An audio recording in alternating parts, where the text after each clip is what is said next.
अब भगवान बोलते नहीं है पर सब कर रहे, हाँ जी या ना जी, बोलो कर रहे कि नहीं कर रहे? बोलते नहीं है पर कर रहे। अब हम लोग बोल रहे हैं उनके बारे में, बोलो सीताराम, आहा जोर से बोलो। तो सुग्रीव जी कहाँ है? लक्ष्मण जी ने पूछा। अंगद जी बोले महाराज भीतर है, हार्ट खराब है उनका, बीमार है। एक बार पहले भी बीमार थे, हनुमान जी ने ठीक करवाया था, आज फिर बीमार हो गए महाराज, अब क्षमा कर दो, क्षमा कर दो।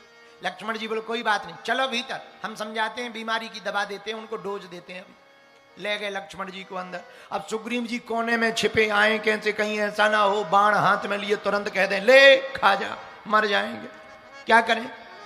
जब देखा थोड़ा शांत हो गए, चरण धुप गए, आरती हुई, थोड़ा लक्ष्मण जी का गुस्सा शांत हुआ, अब ठीक है। हाथ जोड़ के बोले महाराज हमसे भूल हो गई, अब हम क्या मुंह दिखाएं भगवान को।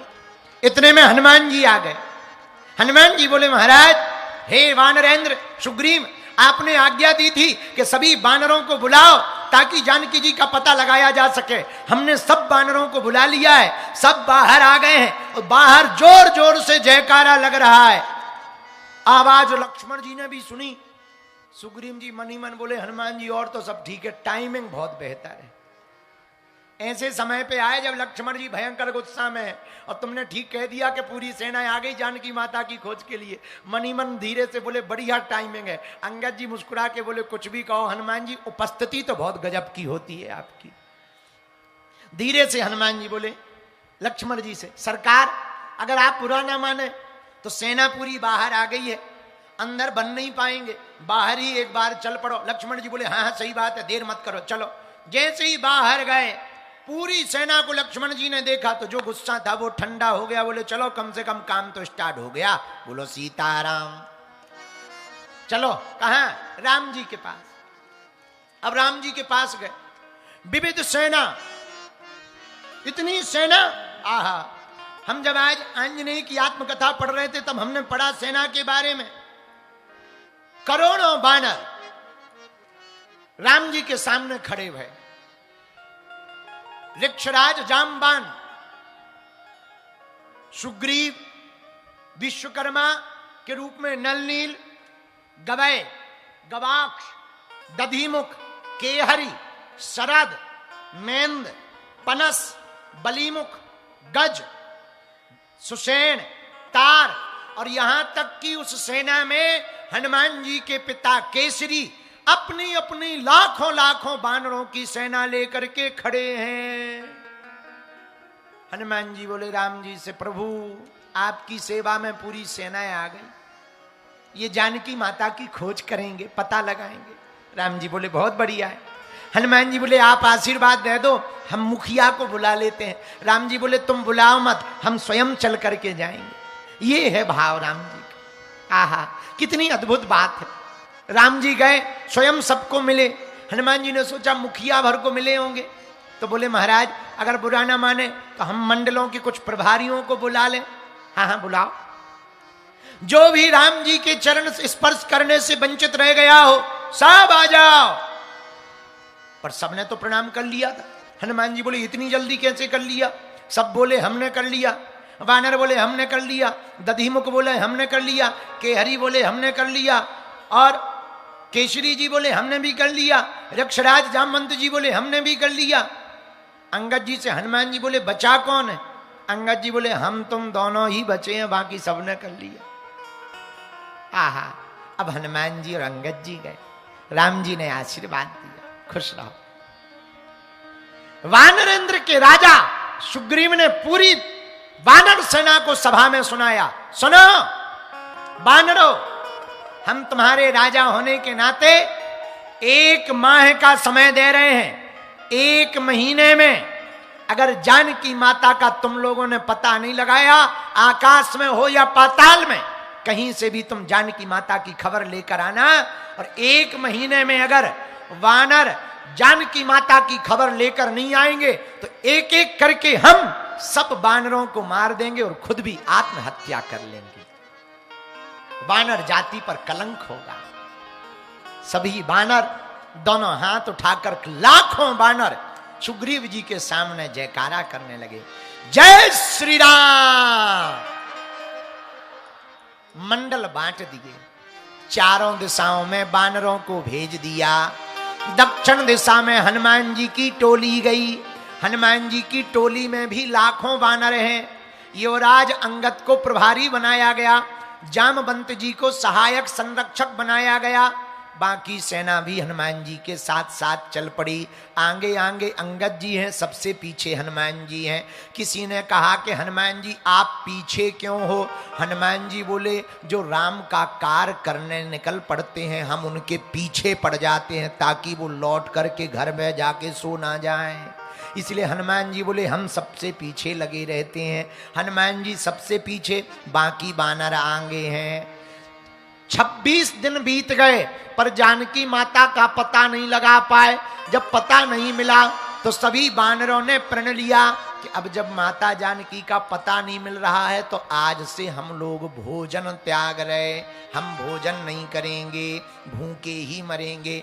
हनुमान जी ने प्रण लिया तो अंगद जी ने भी प्रण ले लिया, जामवंत जी ने भी प्रण ले लिया, तो बाकी बानरों ने भी प्रण ले लिया। लेकिन उसी समय जटायु का भाई संपाति आ गया। एक बूढ़ा गीध अपने दरवाजे से बाहर निकला। आहा, कौन हो? अरे बूढ़े जटायु ने कहा वाह, आज बड़े दिन बाद हमको भोजन करने का समय मिला है। आज बड़े दिन बाद हमारे द्वार पर भोजन आया है। जैसे ही भोजन की बात सुनी सो सब बानर डर गए, बोले पहले ही मर रहे थे, अब ये भाई साहब भूखे बैठे। पूछा कौन हो? संपाति बोला हम गीध हैं। तो हमें भोजन क्यों बनाना चाह रहे? बोले हम भूखे हैं। बानर हाथ जोड़ के बोले भैया हम लोग ही भोजन करने को मिले, खा लो, वैसे ही मरना है तुम ही खा लो। इतने में अंगद जी बोले संपाति एक गीध जटायु थे जिन्होंने राम काज के लिए अपने प्राण दे दिए, एक तुम हो कि हम लोगों के प्राण ले रहे हो। संपाति की आंखों में आंसू आ गए। भैया क्यों रो रहे? संपाति बोला तुमने हमारे भाई का नाम क्यों लिया? जटायु तो हमारा भाई है। अरे आपका भाई है? हाँ, एक बात बताओ जटायु को हुआ क्या है? भैया उसने तो माता जानकी जी को बचाने के चक्कर में प्राण दे दिए। अच्छा भैया, हे बानरो हम तुम्हारा बुरा नहीं करेंगे, हम उड़ नहीं सकते हैं, हमारे पंख जल गए हैं, तुम हमें समुद्र तक ले जाओ ताकि हम अपने भाई को तिलांजलि दे दें, जल अर्पित कर दें। अच्छा पर तुम्हारे ये पंख कैसे कट गए? संपाति बोला भैया हम दोनों भाई जवान थे, हमारा नाम संपाति है, हमारे भाई का नाम जटायु था।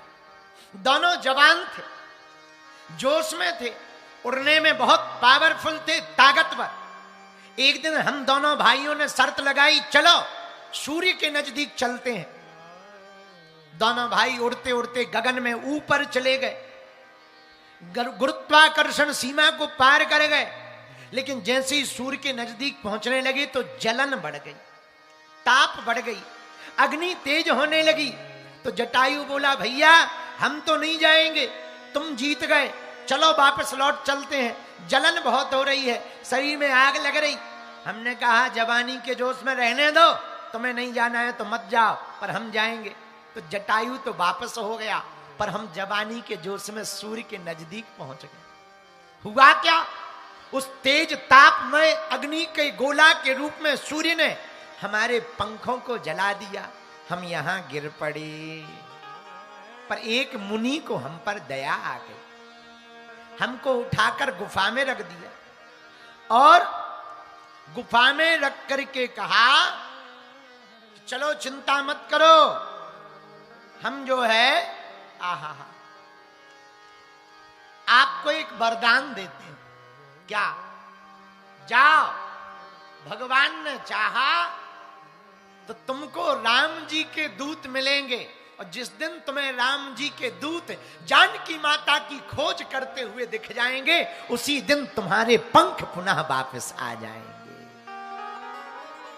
आज हमें पता लगा कि तुम राम जी के दूत हो, जानकी माता की खोज में निकले हो, आज हमारा वो दिन आ गया।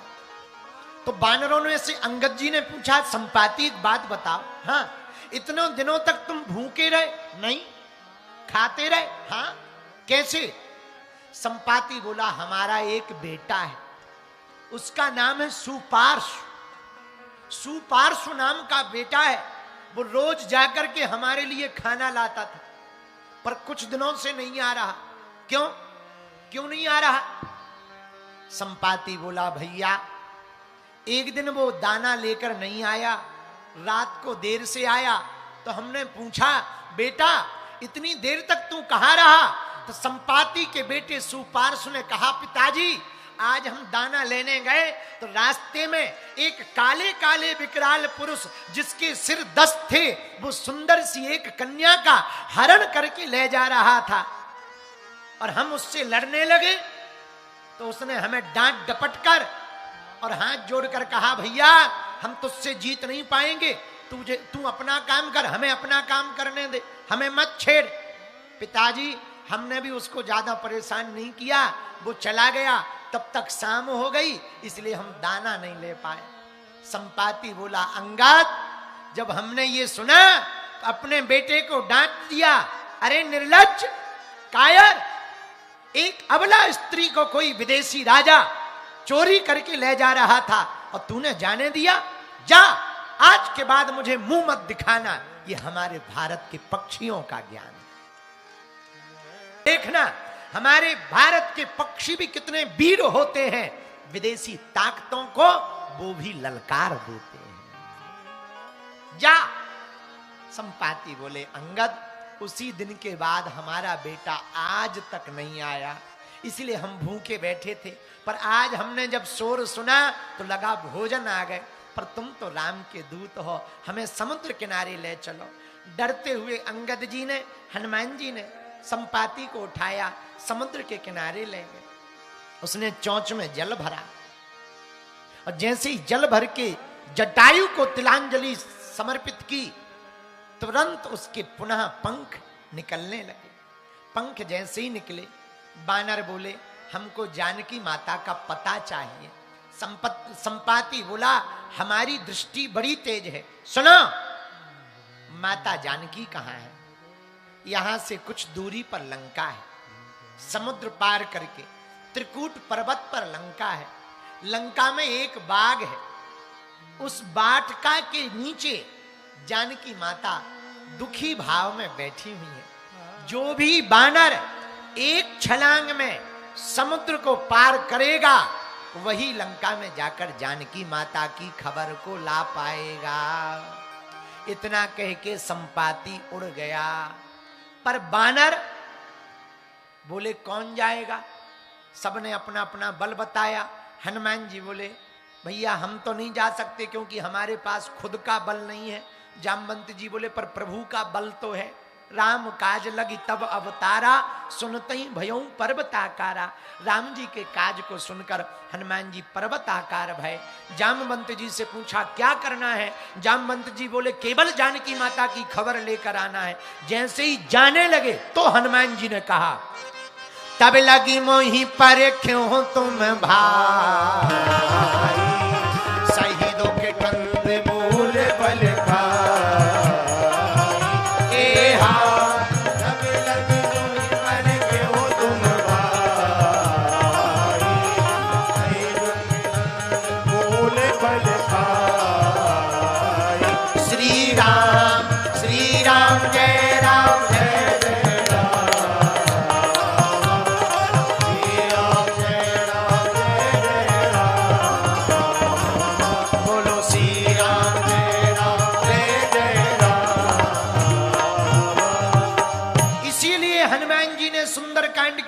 चौपाई में कहा, तब लगी मोही पर क्यों तुम भाई, और सही दुख कंद मूल फल। क्यों कहा? क्योंकि बानरों ने प्रण लिया था कि हम जब तक जानकी माता का पता नहीं कर लेंगे मर जाएंगे, पर भोजन नहीं करेंगे, फल नहीं खाएंगे। हनुमान जी बोले मित्रों अब हम जा रहे हैं, चिंता मत करो, हम खबर लेकर के ही आएंगे, चाहे जितने दिनों में आए खबर लेकर के आएंगे। तुम तो फल खाओ, भोजन करो, व्रत को तोड़ो, हम वचन देते हैं। हनुमान जी महाराज ने कहा चिंता मत करो, हम जा रहे। जब लगी आबो सीता देखी, ओहो यहूं काज मुहि हरस विसेखी। हम माता जानकी जी को देख करके आएंगे, खबर लेकर के आएंगे, काम होके रहेगा। ये कॉन्फिडेंस है, ये क्या है? कॉन्फिडेंस। कितना गजब का कॉन्फिडेंस है हनुमान जी का। लंका का पता नहीं है कहां, कैसी है, कहां से जाना है, कैसे जाना है, पर कॉन्फिडेंस लेवल बजरंगबली का देखो। चिंता मत करो, हो यहूं काज मोही हरस विसेखी, काज हो करके रहेगा। बोलो सीताराम। और हम लोगों का कॉन्फिडेंस इतना गिरा हुआ रहता है, अच्छा ऐसा होगा भी कि नहीं होगा, महाराज मकान बनेगा कि नहीं बनेगा, ठटरी के बारे जब तुमको ही टेंशन है कि बनेगा कि नहीं, तो हमें तो पहले ही टेंशन है कि नहीं बनेगा। अरे कई लोग हमारे दरबार में आते हैं, धाम के, बागेश्वर धाम का दरबार लगता, पता नहीं अर्जी लगेगी, गुरुजी मिलेंगे नहीं मिलेंगे। यारो दिल्ली वालों, कौन कहता है आसमान में सुराग नहीं होता? कोई तबीयत से पत्थर उछाल कर तो देखे। कौन कहता है आसमान में सुराग नहीं होता, पर कोई तबीयत से पत्थर उछाल कर तो देखे। जब मीरा को श्याम मिल सकते हैं, तुलसी को राम मिल सकते हैं, नरेंद्र नाम का बालक विवेकानंद बन सकता है, छोटा सा अमेरिका का बालक गरीब परिवार में पैदा हुआ 16वां राष्ट्रपति अब्राहम लिंकन बन सकता है। मेरे पागलों, अगर तुम भी तबीयत से कहोगे, तुम भी कॉन्फिडेंस के साथ जियोगे, हनुमान जी की भक्ति के चरण पकड़ करके अपने आचरण को सुधार कर जियोगे, तो काम भी सफल होगा, नाम भी होगा और आराम भी होगा। बालाजी महाराज के कृपा पात्र बागेश्वर धाम पीठाधीश्वर परम पूज्य धीरेन्द्र कृष्ण शास्त्री जी महाराज का पावन संकल्प। मध्य प्रदेश में छतरपुर के ग्राम गढ़ा में बनेगा विश्व स्तरीय कैंसर अस्पताल एवं रिसर्च सेंटर, जिसकी आधारशिला देश के यशस्वी प्रधानमंत्री नरेंद्र मोदी जी के कर कमलों से रखी जा चुकी है। 200 करोड़ रुपए की लागत वाले 100 बेड के इस अस्पताल में गरीबों का होगा मुफ्त इलाज। ये बहुत बड़ा अवसर है, बहुत बड़ा काम है। संकल्प बड़ा हो, संतों के आशीर्वाद हो, प्रभु की कृपा हो, तो समय सीमा में सब पूर्ण होता है। हमारे प्रियजनों, बागेश्वर धाम पूरे भारत के लोगों, अभी तक अस्पतालों में मंदिर थे, अब मंदिर में अस्पताल होगा। कैंसर हॉस्पिटल निर्माण हेतु सहयोग देकर पुण्य के भागी बने। अकाउंट नेम श्री बागेश्वर जन सेवा समिति, bank name HDFC bank, account number 999108108108, IFSC code HDFC 0000088।